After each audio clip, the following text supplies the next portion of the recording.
the series of Beautify Relations. Rakshabandhan त्योहार है प्यार का, खुशियों का, रेस्पेक्ट का और केयर का। तो क्या भाई बहन ही सिर्फ इस त्योहार को मनाते हैं या फिर ये परंपरा जो चली आ रही है उसके पीछे कुछ कहानियां भी हैं? क्या कहीं हमारे सोच में थोड़े से बदलाव में ये रिश्ते और भी खूबसूरत बन सकते हैं? आज हम इन्हीं को डिस्कस करेंगे। कहते हैं महाभारत के समय से ही रक्षाबंधन मनाया जाता है। भाई की कलाई पे विश्वास का, आस्था का और प्यार का धागा बांधा जाता है। क्यों? क्योंकि श्री कृष्ण को जब चोट लगी थी उंगली में तो द्रौपदी ने साड़ी के पल्लू से एक टुकड़ा फाड़कर उनकी उंगली पे बहते हुए खून को रोका था। तो तभी से जुड़ गया दोनों दोस्तों के बीच एक रिश्ता विश्वास का। श्री कृष्ण ने उन्हें ये विश्वास दिलाया कि कभी भी कोई आफत उन पर आई तो he will be there for her every time. और यही रीजन है कि जब कौरवों की बुरी नजर द्रौपदी पर पड़ी तो श्री कृष्ण ने आके उनके सम्मान की रक्षा की और अपने प्रॉमिस को पूरा किया।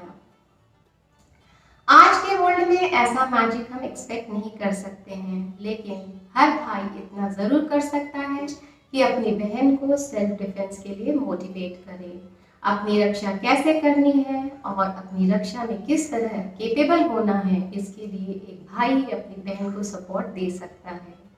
क्योंकि हम साथ खाते हैं, खेलते हैं, एक दूसरे के साथ बढ़ते हैं तो एक दूसरे की कैपेबिलिटी को जानते हैं, उनके एटीट्यूड बिहेवियर को समझते हैं, तो ये जरूर कर सकते हैं कि हम उनको सेल्फ डिफेंस की ट्रेनिंग पे हेल्प दें।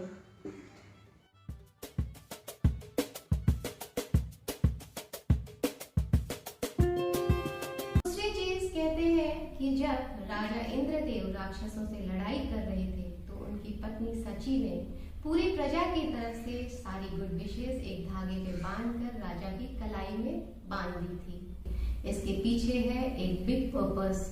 जैसे रानी ने कहा था कि राजा जीत कर आए, दुश्मनों को और राक्षसों को हरा कर पूरी प्रजा की रक्षा करें, उसी तरीके से बहनों को भी अपने भाई को इस दिन ये मैसेज देना चाहिए कि उनकी जिम्मेदारी एक बहन तक सीमित नहीं है। उन्हें ईच एंड एवरी वुमेन का रेस्पेक्ट करना चाहिए, उनके प्रोटेक्शन के लिए ऑलवेज आगे आना चाहिए।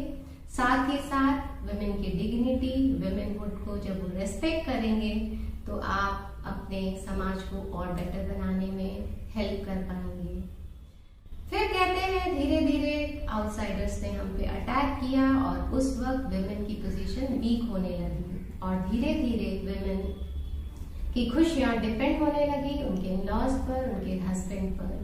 तो जब फाइनेंशियली इंडिपेंडेंस नहीं था वुमेन के पास तो भाई वाज द ओनली पर्सन जो उनकी खुशियों का ध्यान रखता, शगुन देता है।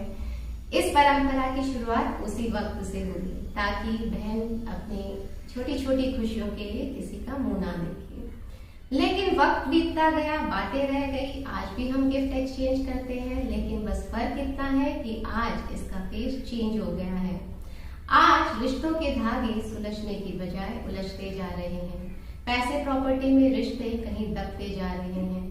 तो प्लीज मैं आपसे रिक्वेस्ट करूंगी कि इस राखी एक दूसरे से प्रॉमिस करें कि चाहे आप लेस केपेबल हो या मोर केपेबल हो, दिखावे से ऊपर उठकर एक लिमिटेशन में गिफ्ट एक्सचेंज करेंगे ताकि बहन का सेल्फ रिस्पेक्ट भी रहे और भाई की ईगो भी हर्ट ना हो। तो रिश्तों में मिठास लानी है तो इस राखी कुछ प्रॉमिसेस और कुछ अपनी थिंकिंग प्रोसेस में चेंज जरूर लाइएगा। आप सभी को राखी की बहुत बहुत शुभकामनाएं। Wish you very very happy rakhi. Celebrate it with your sister, celebrate it with your family and celebrate it with a purpose, with a good message. तो थैंक यू सो मच मेरी वीडियोस को subscribe करने के लिए। आपको मेरी videos अच्छी लगती है तो आप मेरे चैनल को सब्सक्राइब करते रहिए और इसी तरीके से हम फेस्टिवल से जुड़ी हुई उनके पीछे के मैसेजेस की कहानियां आपके लिए लाते रहेंगे। So till then good bye, thank you so much.